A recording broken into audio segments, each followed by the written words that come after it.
Bienvenue sur les épisodes du collectif SoWow. SoWow, pour Spreading an Optimistic World of Work, est un think tank sur le futur du travail. Nous explorons et accompagnons les problématiques humaines dans l'entreprise. Nous sommes Sophie, Delphine, Valentine et Léa. Et notre mission est d'explorer les transformations du travail. Nous incarnons de nouvelles manières de collaborer. Nous diffusons ces nouvelles pratiques auprès des collaborateurs, des managers et des dirigeants. Nous fédérons toutes celles et ceux qui veulent réfléchir et agir pour le futur du travail. Notre signature ? Diffuser une vision optimiste du monde du travail. Faites avancer vos réflexions et vos actions avec nous. Bonjour à tous et à toutes et bienvenue dans un nouvel épisode du collectif SoWow. Je suis Sophie Plumer et je suis accompagnée de Valentine Gattard et de Stéphane Hugon. Bonjour à tous les deux et merci de partager le premier épisode au format interview du collectif SoWow avec moi. Bonjour Sophie. C'est une joie. Avant de démarrer notre échange, je tiens à remercier les 4 partenaires du collectif SoWow qui nous suivent tout au long de l'année. Yemanja, Skill & You, Bigger et Urban Sports Club. Ces partenaires soutiennent le travail que nous menons cette année autour d'une question clé qui est comment créer un nouvel équilibre dans la relation entre talent et entreprise. Et cette question est d'ailleurs l'objet de ce premier épisode d'interview que nous menons ensemble, Valentine et Stéphane. Stéphane, vous êtes le cofondateur du cabinet Eranos, vous êtes aussi sociologue, et comme nous parlons dans notre thématique de relations, il nous paraissait essentiel d'avoir le regard d'un expert sur les relations sociales, en particulier dans le monde du travail et de l'entreprise. Pour commencer cet épisode, derrière ces 2 étiquettes de cofondateur d'Eranos et de sociologue qu'on peut lire très facilement sur le web et sur LinkedIn, est-ce que vous pouvez vous présenter en quelques mots, présenter votre poste d'observation du monde et puis peut-être votre spécificité, votre touche à vous? Donc avec plaisir. Alors effectivement, j'ai cofondé Eranos en 2005, donc bientôt 20 ans, l'âge de ma fille. Et on avait, avec Mickaël Dandrieux, mon associé, la conviction que le monde se plaçait dans une situation qui allait s'accroître, qui était celle de perdre une compréhension d'elle-même, c'est-à-dire que les récits produits par les institutions et notamment par les entreprises étaient de plus en plus décalés ou de moins en moins en phase avec un imaginaire social, c'est-à-dire la manière dont les gens construisent une relation de travail, d'engagement, une relation de sens par rapport à une entreprise, mais aussi avec ce qu'on appelle aujourd'hui les parties prenantes de l'entreprise, mais qui à l'époque étaient considérées pour nous issus des sciences humaines comme tout simplement la société. Voilà, donc transformation sociétale, et il nous est apparu en travaillant assez rapidement notamment avec les marchés du luxe, mais également les entreprises dans le champ de la banque et de l'assurance, mais également l'armée, mais également les industriels plus tard. Il nous est apparu à travers ces filtres-là de ces différents marchés qu'en fait il existe un actif de l'entreprise, un asset de l'entreprise, exactement ce que vous avez dit en ouvrant la discussion, qui est en fait la relation sociale, et pour lesquels la culture occidentale, les marchés occidentaux ont des difficultés à identifier, verbaliser, monitorer cette relation sociale. Là où, en Asie, nous, chez Eranos, on a un bureau à Séoul, par exemple, en Corée du Sud, les Asiatiques sont beaucoup plus à l'aise pour déterminer, pour qualifier, pour monitorer ce qui est l'engagement, l'autorité, la confiance, l'hospitalité, l'entre-soi, le groupe, la cohésion, la cohérence d'une organisation. Voilà, on est dans un moment qui est à la fois historique, économique, dans lequel l'entreprise a besoin de prendre le liant, l'espace vide qu'il y a entre les personnes, cette matière molle, la matière invisible, qui est un actif d'entreprise, qui doit être managé comme les autres actifs d'entreprise, et dont on voit bien que la plupart des dirigeants avec qui nous travaillons, qui sont très à l'aise avec tous les autres actifs, ils sont même très matures et particulièrement performants. Parfois, ce sont des enfants quand ils parlent du lien ou de l'engagement, etc. Modestement, notre conviction chez Eranos, c'est qu'on essaie de réconcilier, resynchroniser les entreprises avec ces impératifs de transformation, et les sciences humaines sont très utiles là-dessus. Comme Sophie nous l'a rappelé au début de cet épisode, notre thématique cette année, c'est comment créer un nouvel équilibre dans la relation entre les talents et les entreprises.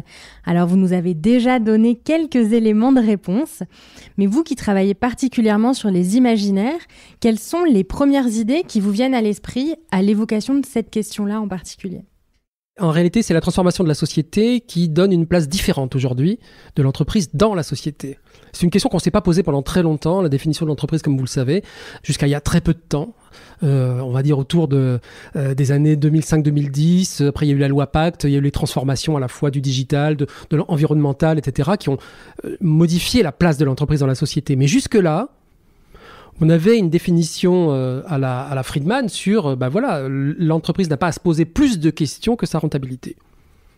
Et ça fonctionne assez bien dans la deuxième partie du XXe siècle, jusqu'aux années, basculement des années 2000, on va le dire comme ça, puisque l'entreprise prend place dans une société qui est forte, particulièrement en Occident, puisqu'en Occident, on a un phénomène qui est à la fois un phénomène démographique et économique, qui s'appelle la classe moyenne, qui est très puissant en France, et qui fait qu'il y a une aspiration dans l'accomplissement de soi, dans la consommation et dans le travail, qui fait que, sur le fond, l'entreprise n'est là que pour fournir les moyens d'un récit qui est produit, qui est proposé par la société tout entière. Et il y a une grande homogénéité culturelle qui va tenir jusqu'aux années 90 et qui fait que le récit de l'entreprise, c'est le monde est imparfait, vous avez besoin de le corriger et l'entreprise est là pour vous donner les moyens de vous accomplir dans cette espèce d'héroïsme qui fait de vous un bon père de famille, un bon citoyen, un bon collaborateur. L'entreprise n'a pas besoin à ce moment-là d'avoir de raison d'être, comme on le dira plus tard, d'avoir de vocation, d'avoir d'utilité sociale. À ce moment-là, on ne se pose pas la question de cet équilibre. L'équilibre arrive quand, suite à une série de crises qui vont débuter, on va dire, au début des années 2000, 2001, on pourrait dire, avec les tours, mais après, plus tard, il y a plein de crises, la crise sanitaire, crise financière, crise migratoire, crise, etc., qui nous amènent jusqu'à aujourd'hui, où la plupart des récits qui sont censés nous expliquer le monde, la fameuse téléologie dont nous parlent les gens des sciences humaines, le télo, c'est invisible. Personne ne croit véritablement à ce récit qui était le récit occidental. Et on a besoin de se mettre quelque chose sous la dent. C'est-à-dire qu'il y en a besoin d'un récit qui nous donne un rôle et une place.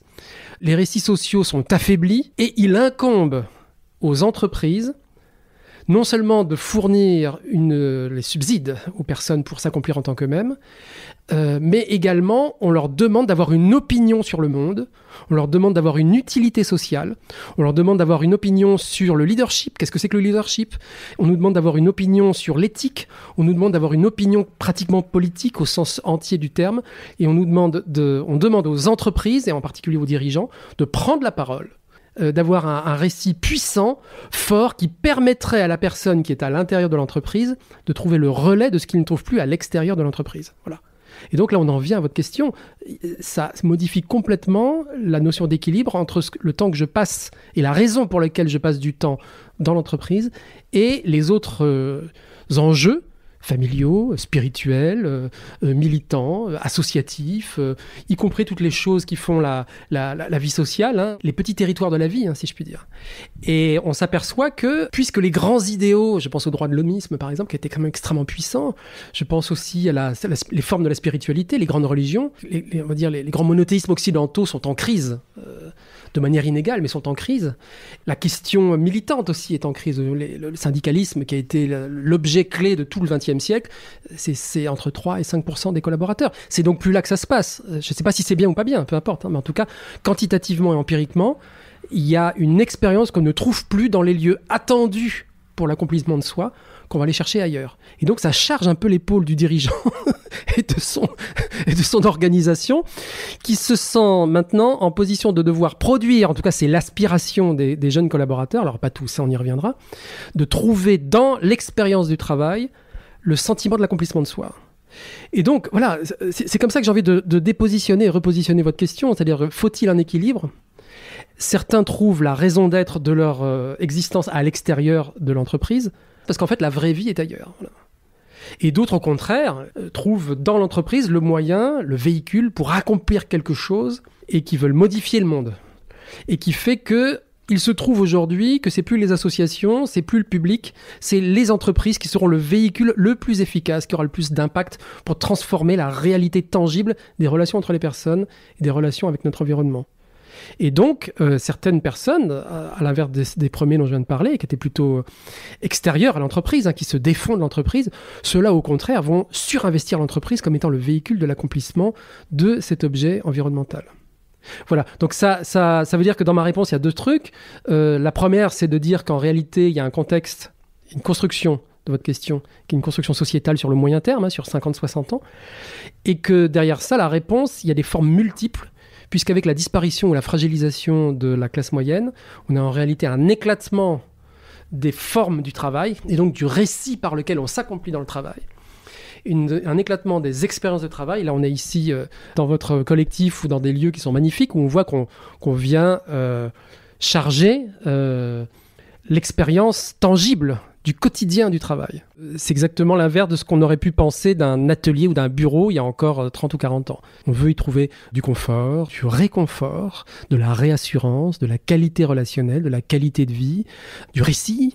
Voilà, j'étais beaucoup trop long sur ma réponse. Non, c'était passionnant. Merci. Non, et c'est vrai que pour compléter sur le lieu, qui finalement est assez symbolique par rapport à ce que vous avez dit, on est dans les bureaux d'Yemanja, qui est un de nos partenaires. La pièce dans laquelle on est s'appelle le nid. On a l'impression d'être dans un nid d'oiseau, donc on a des morceaux de bois au mur qui ont vraiment été faits sur mesure pour cette pièce. On a un matériau qui sont des briques de tissu isolantes, recyclées d'un petit atelier français, et tout l'aménagement a été vraiment pensé pour cette pièce uniquement. Donc, c'est un signe d'ailleurs, c'est-à-dire que théoriquement dans notre imaginaire occidental, l'espace de travail est avant tout un lieu fonctionnel, voire fonctionnaliste. Et donc, qu'est-ce qu'on va rechercher ? C'est une espèce d'efficacité, en fait, dans le travail. Et on s'est rendu compte que ça ne suffisait plus. Ça ne suffisait plus, c'est-à-dire que le schéma mécaniste n'est pas suffisant pour rembarquer les jeunes générations. Et il faut non seulement que ce soit fonctionnel, à minima, il faut qu'en plus, ça ait un sens. Il faut en plus que ça raconte une histoire. Il faut que ça promette quelque chose qui est de l'ordre du symbolique. Il faut que ça promette un engagement, peut-être un impact sur le monde, etc., etc. Et ce qui est assez curieux de voir que c'est dans l'espace de travail qu'on attend cette promesse-là. Ce qui n'était pas du tout le cas il y a encore 10 ou 15 ans. Et je vais prendre un exemple très simple. On a fait un gros chantier il y a maintenant quelques années qui a été très important pour nous chez Eranos. C'était pour le groupe Pernod Ricard qui, à l'époque, avait décidé de prendre à bras-le-corps cette idée de convivialité. Ils avaient même signé le groupe par l'expression française créateur de convivialité. Et ils nous ont demandé d'abord de les aider à mieux définir ce que c'est que la convivialité, à la fois pour le consommateur final, mais ils l'ont étendu également en interne de l'entreprise. Alors cette convivialité, il fallait la définir en soi, il fallait la définir aussi ce que ça donnait en Asie, aux US, au Brésil. On a fait 21 pays en fait. On a fait un grand tour qui a duré presque 2 ans, qui nous a permis de savoir qu'est-ce que c'est que travailler à São Paulo au Brésil, qu'est-ce que c'est que travailler à Shanghai, etc., etc.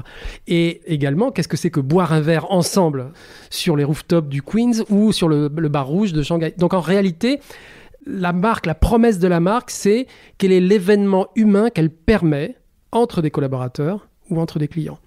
Et ça, je le disais tout à l'heure, en Asie, il y a vraiment une granularité de mots et de vocabulaire pour définir les interactions humaines, là où en France, on a quand même une culture de l'ego, puis surtout une culture très fonctionnaliste dans les relations entre les gens, et on a peu de mots, ou alors ils sont un peu maladroits pour définir ce que c'est que l'hospitalité, que l'accueil, et donc que la convivialité.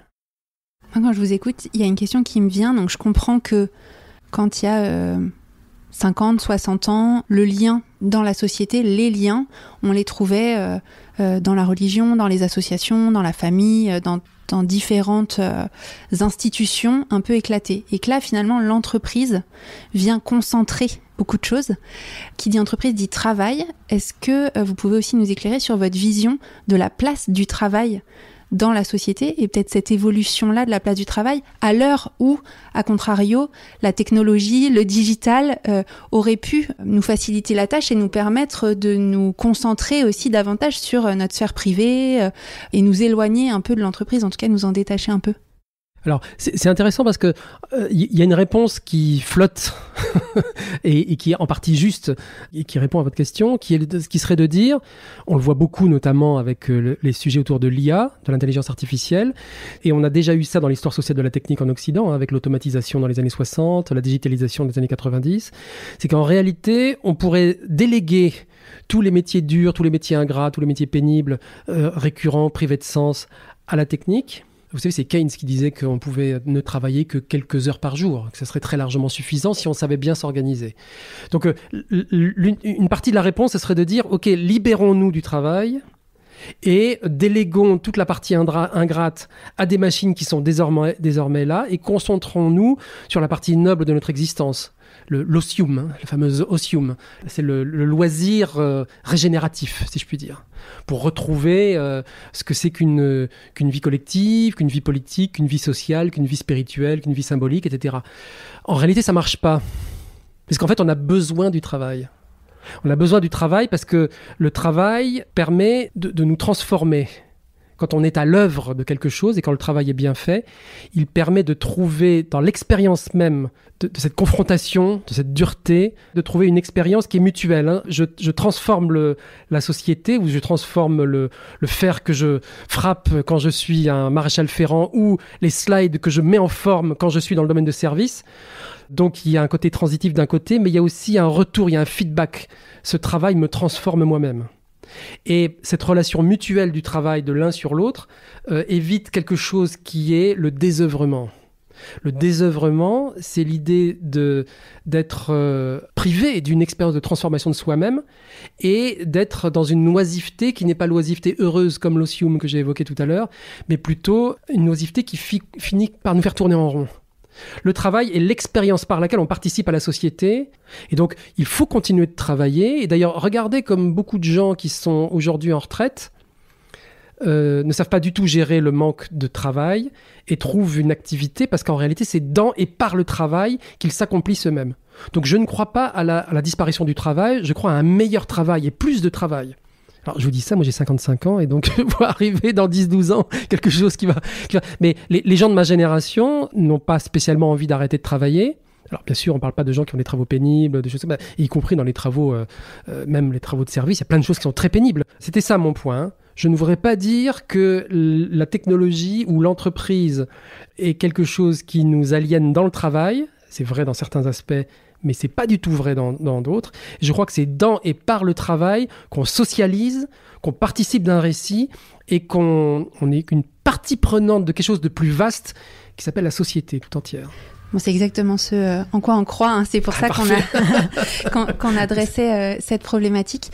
Alors, dans le collectif So Wow, on a commencé notre travail sur cette thématique donc de la relation entre talent et entreprise par des interviews d'acteurs du monde de l'entreprise, donc des managers, des dirigeants, des RH, des talents, des collaborateurs et des collaboratrices, des acteurs aussi institutionnels, pour comprendre ce qui se passe, c'est quoi l'équilibre de la relation aujourd'hui.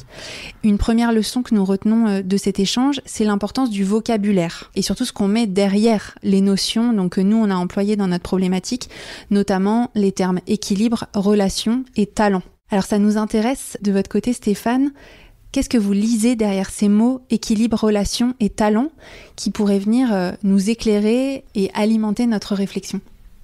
À votre question, je ne sais pas si je vais pouvoir bien répondre, mais je pense immédiatement à quelqu'un que j'ai eu le plaisir de rencontrer, qui s'appelle Christophe Harrigan, qui est le dirigeant d'une mutuelle qui s'appelle la Mutuelle Générale, et qui a mis en œuvre, au moment du Covid et après, un projet qui s'appelle Open Travail, qui était une manière d'organiser le travail à distance, le télétravail, enfin tout ce qu'on a connu au moment du post-Covid, la réorganisation du travail après le Covid.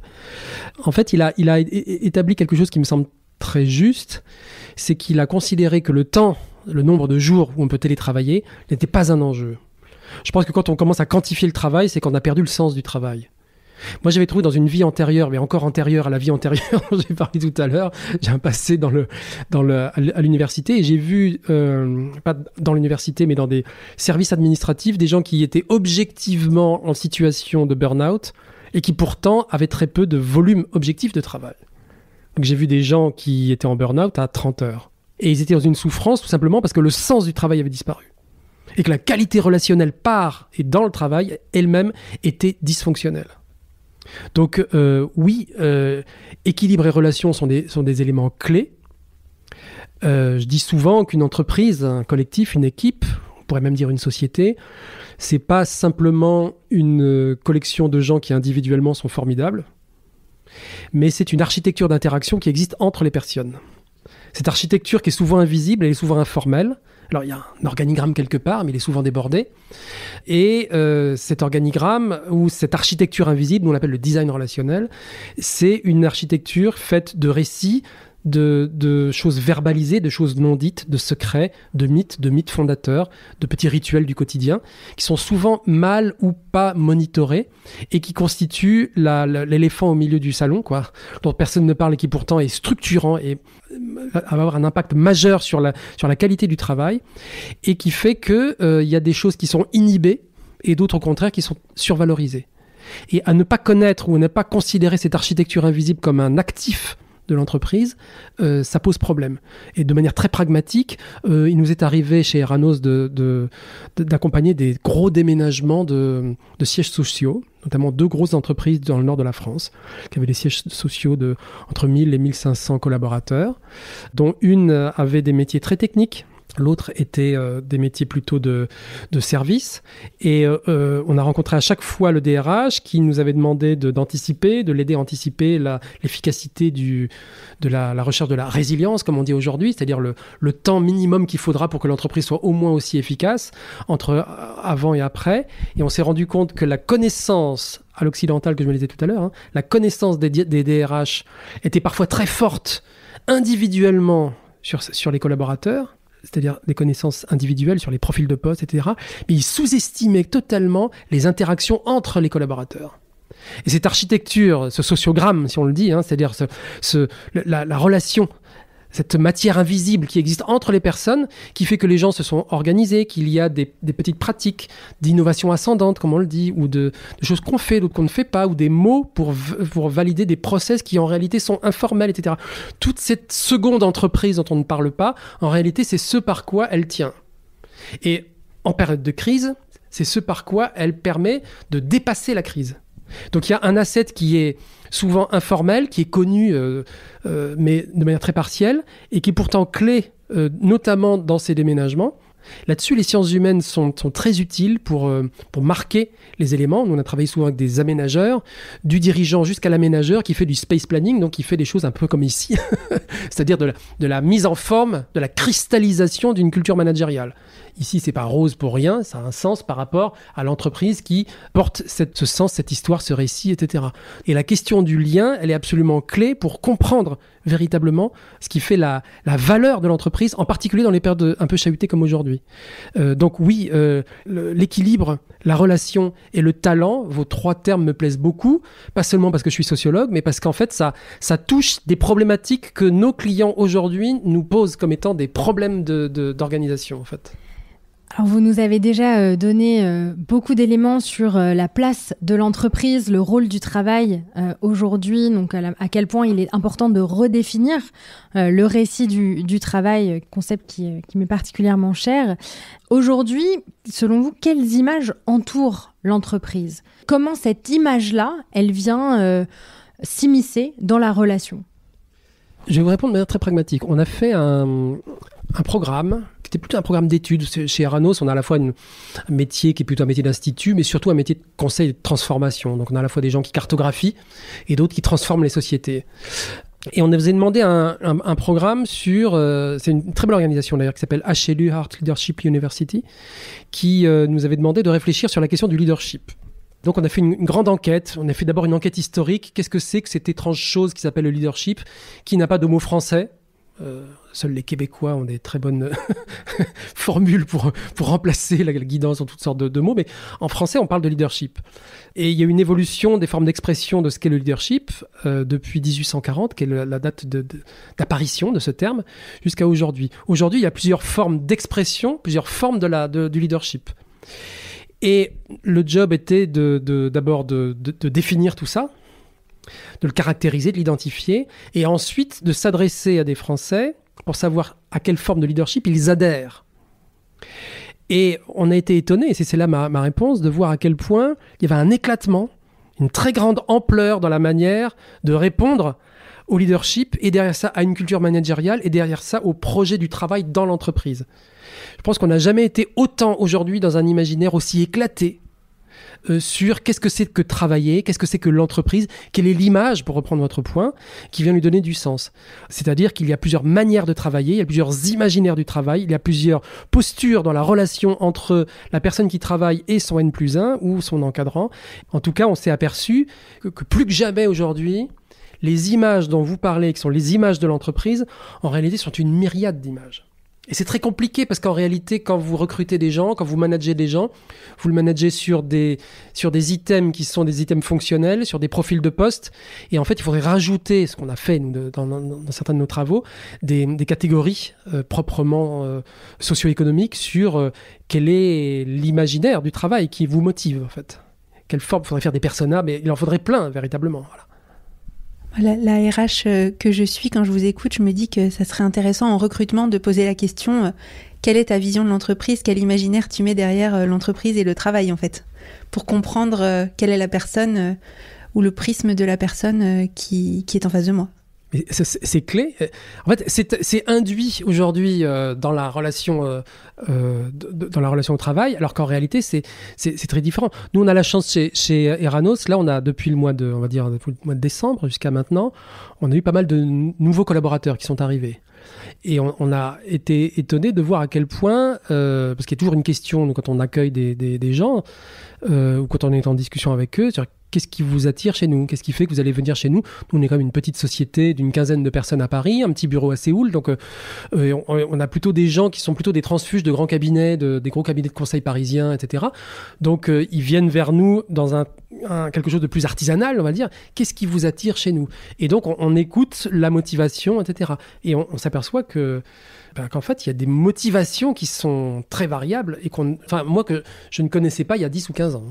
Dans les échanges que nous avons justement avec les entreprises qu'on interroge dans le cadre de notre étude pour améliorer la relation qu'elles ont avec les talents, nous observons qu'elles ne manquent pas d'énergie ni d'idées.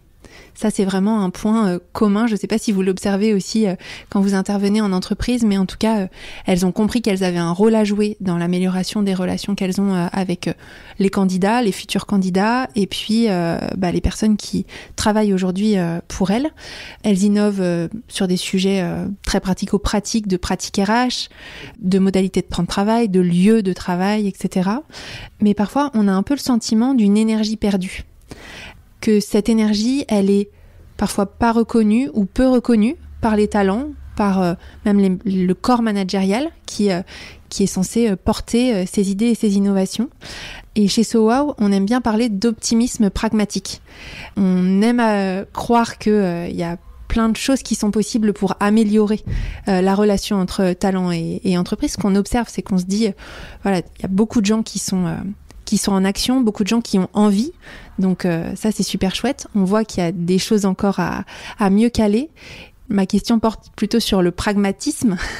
Quels sont les leviers prioritaires, selon vous, sur lesquels les entreprises peuvent jouer, doivent jouer pour améliorer le lien qu'elles ont avec leurs collaborateurs et leurs collaboratrices ? Je pense que les entreprises doivent prendre très sérieusement leur culture, leur mission, leur vocation, pourquoi pas leur utilité sociale quand elles en ont, et produire un récit, c'est-à-dire vraiment le formuler, repartir de leur mythe fondateur, voir comment ce mythe fondateur s'inscrit dans des pratiques quotidiennes, et comment on peut sortir de la définition de Milton Friedman, qui est très efficace en son temps, qu'il est moins aujourd'hui, et qui doit proposer non seulement une machine qui doit être fonctionnelle, mais également un récit, un projet de société. Il ne faut pas oublier que l'entreprise aujourd'hui est un acteur culturel. Vous savez, c'était le talk de Bernard Arnault au début de l'année. Lui parlait des maisons de luxe. En réalité, ça pourrait s'étendre à plein d'entreprises. C'est-à-dire que les entreprises, les marques employeurs ont aujourd'hui, on l'a vu particulièrement au moment du Covid, un impact réel sur notre quotidien, sur notre manière de vivre, sur nos vies familiales, sur nos vies de quartier, etc., etc. Donc de fait, les entreprises sont de plein pied dans l'imaginaire social, dans la société. On ne peut pas les limiter à des simples acteurs économiques. Or, la plupart des entreprises n'ont pas encore accompli ou n'ont pas encore formulé, n'ont pas encore dévoilé cette fonction sociale. Et donc, c'est lorsqu'on dévoile cette fonction sociale, à ce moment-là, que ça rencontre des aspirations, comme on disait tout à l'heure, de la part des jeunes entrants, qui, eux, ont des projets, eux, ont des besoins, des aspirations qui ne sont d'ailleurs pas étanchées et exaucées par les opérateurs tels qu'on les évoquait tout à l'heure, les récits sociaux. Donc en fait, il y a une rencontre qui doit se faire, il y a une demande forte de la part des publics, et pour l'instant, les entreprises ne sont pas à la hauteur de la réponse à formuler pour qu'il y ait une rencontre forte et entière, de telle manière à ce qu'il y ait très justement cet équilibre entre les talents et les entreprises. Et je pense que c'est à la RH de porter ça. Et on s'aperçoit que la dimension culturelle, la dimension d'acteur civilisationnel devient clé. Alors, c'est très encombrant, ce que je dis. C'est très, très encombrant. Et moi, je l'entends chez les DRH, notamment dans le domaine bancaire, mais pas que. Des gens qui, il y a 10 ou 15 ans, nous disaient, en fait, il faut non seulement les manager, mais il faut aussi les former, puis il faut un peu les éduquer aussi. Donc, en fait, ça devient lourd, cette affaire. C'est pas seulement un rapport professionnel, c'est aussi un rapport sociétal et c'est presque un rapport familial. Et donc, en fait, c'est rétablir l'ordre, rétablir l'autorité, rétablir la subordination, etc. Donc, tant que les entreprises n'ont pas pris la mesure de ce sur quoi on les attend en tant qu'acteurs culturels, alors elles peuvent décider de ne pas le faire, mais à ce moment-là, il faut qu'elles formulent le fait qu'elles ne le feront pas. Il y en a plein qui l'ont fait. Comme qui ? Certains opérateurs ont décidé d'avoir je pense là encore dans le domaine bancaire, décidé de ne pas prendre la parole trop fortement ou en dessous de ce qu'ils pourraient faire. Ou même des grands acteurs de la communication, des grands médias, etc., avec qui nous on collabore, qui ont décidé d'avoir une humilité sur le sociétal, sur la RSE, et d'être au niveau légal, et de pas prendre plus la parole que ça. C'est un chantier qui est important. Il faut que les marques aient d'abord une introspection sur leur culture, portée par le dirigeant, et qui doit véritablement exprimer ce qu'il veut et exprimer son projet sociétal. J'ai quand même parlé d'une marque avec qui on travaille, Christopher Guérin, qui est le dirigeant de Nexans, qui est un opérateur très très intéressant.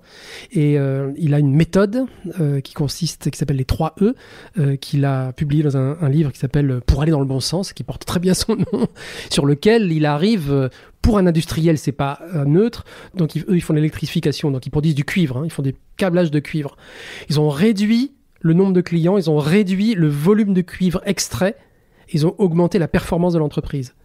La variable, elle se fait sur l'engagement. Nous, on est allés dans les usines en Europe, il y a une vingtaine d'usines, c'est des opérateurs en bleu de travail devant des machines. Là, il y a du tangible, là, il y en a. Et quand on parle du carbone, il y a du carbone.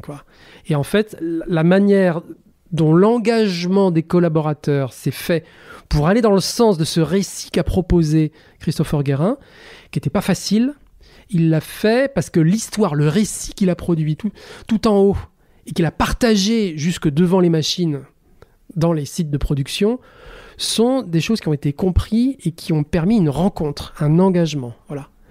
Donc en fait, ça marche. Il a démontré ça en fait. Derrière le pilotage et la gestion des entreprises, il y a des indicateurs. Et depuis le début de notre échange, on parle beaucoup de récits, d'imaginaire. Pour des personnes qui vont nous écouter, qui sont à la tête d'entreprise ou des managers opérationnels vont dire ouais, c'est joli le récit, l'imaginaire, mais moi au quotidien on me demande de délivrer des projets en temps et en heure, de piloter un budget, de réduire le turnover, etc. Donc en fait, comment très concrètement un récit, un imaginaire vient nourrir des pilotages opérationnels qui font la vraie vie des entreprises et qui sont ceux sur quoi les gens sont souvent incentivés, même parfois avec des variables de rémunération, etc. Ça, c'est clé ce que vous dites, ça fait écho à quelque chose sur lequel on était il y a encore quelques jours, avec une grande entreprise d'ingénieurs française, sur lequel on travaillait sur les questions de récit, notamment sur les questions de l'inclusion, de diversité et de l'inclusion. Et on s'est rendu compte à quel point, quand ça marche, c'est que les KPI dont on parle, les indicateurs, ne sont jamais séparés du récit. Et cette histoire, elle est portée un peu par la com, mais surtout par le RH. Il faut traduire ce que ça veut dire en termes d'histoire. Parce qu'un KPI, il est rapidement absurde, et puis il se trafique un peu. Donc, rendre un tableau avec des KPI, ça n'est rien si on n'a pas une reformulation qui doit se faire collectivement, et ils font ça dans l'entreprise auquel je pense, reformuler ce que transmettent les KPI. Voilà. L'avantage du récit par rapport aux KPI, c'est que les KPI, il y a des chiffres. Alors, il y a plein de méthodes différentes, en général des indicateurs chiffrés, alors que le récit, il a un début, un milieu et une fin. Le récit, il donne de la perspective. Le récit, il permet de donner une place, de donner un rôle. Donc en réalité, le récit, il produit de la socialité, il produit de la convivialité.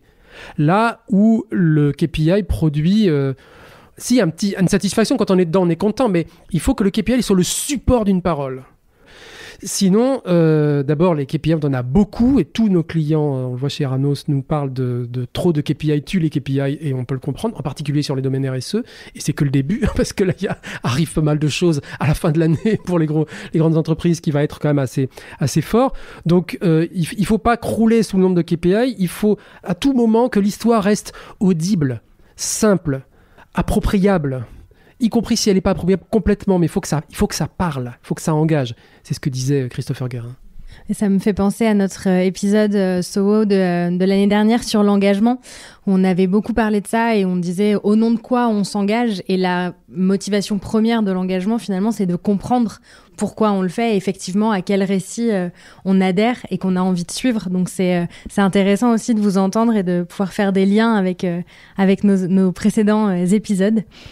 Sophie, tu voulais poser encore une question à Stéphane. Non, c'était juste un peu pour la blague. Je me disais, alors qu'on a énormément valorisé ces dernières années les métiers financiers, les savoir-faire et les filières scolaires scientifiques, ça fait du bien d'entendre qu'il faut aussi valoriser les filières plus humaines, plus sociales et plus littéraires. C'était une partie de ce que je retiens aussi de ce que vous dites. Je pense à une de nos stagiaires, on a en permanence des stagiaires chez Eranos, et qui est une fille brillante qui avait fait Sciences Po, qui a fait un long stage et qui était identifiée en sortie de notre stage par des gros cabinets avec qui on collabore parfois, et qui avait un avenir tracé et qui est devenue boulangère. Elle s'est intéressée à la question de la transmission, notamment dans l'entreprise, et elle travaille sur la transmission, mais à travers le levain. Vous savez, cette petite matière comme ça, qui ne meurt jamais, qu'on entretient, qu'on se repasse, etc.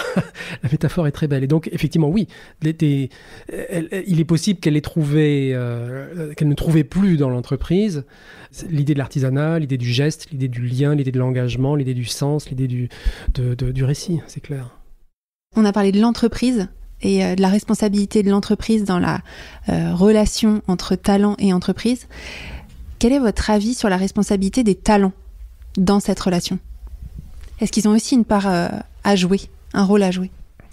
Ils ont un rôle à jouer dans la mesure où ils sont structurants. C'est-à-dire que moi je le vois dans les entretiens d'embauche que j'ai vécu depuis ces derniers mois. C'est-à-dire qu'on savait qu'il y avait une inversion des rôles pratiquement de temps en temps, dont on a beaucoup parlé. Et ça n'a pas quelques mois, ça a maintenant une dizaine d'années. Mais moi, ce que j'aime bien, c'est que quand ça se passe bien, il y a une coproduction de quelque chose, en fait.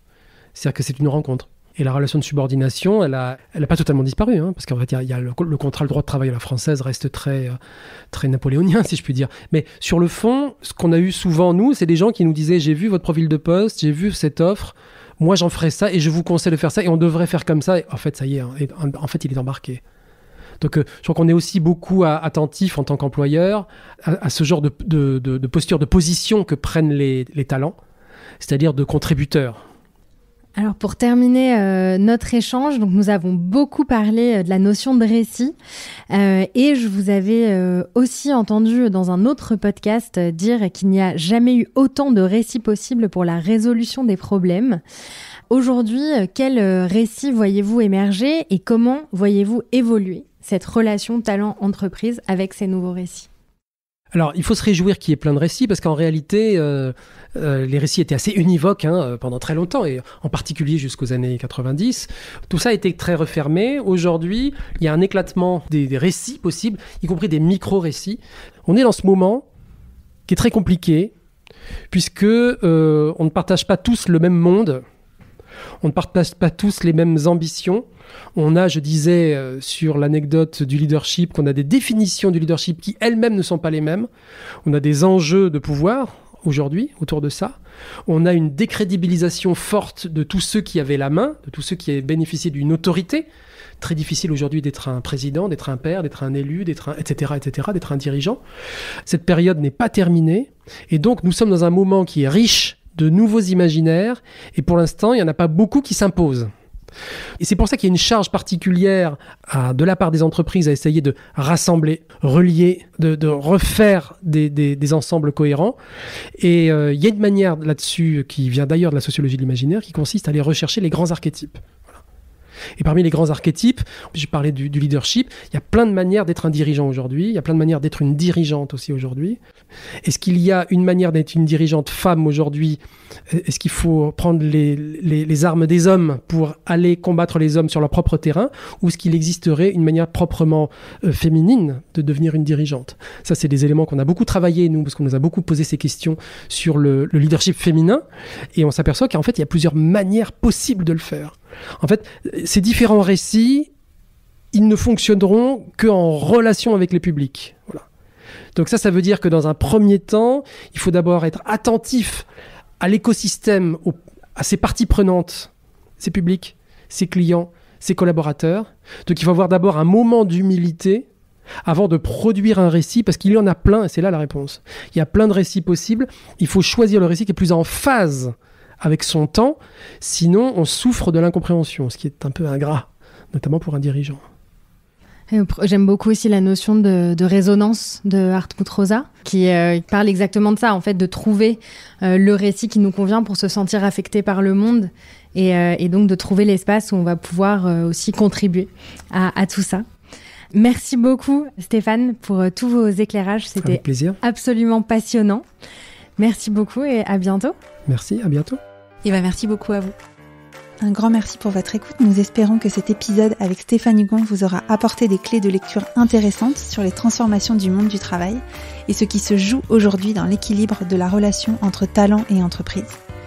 Pour continuer à suivre nos travaux, nous vous invitons à suivre nos 4 podcasts, Le Tilt, Chef, L'entreprise de demain et Work Narratives que nous rappelons en commentaire de cet épisode, ainsi que notre page LinkedIn, Collectif SoWow, sur laquelle nous publions régulièrement des nouvelles de nos projets et de nos travaux. Je vous dis à très bientôt pour un nouvel épisode du Collectif SoWow.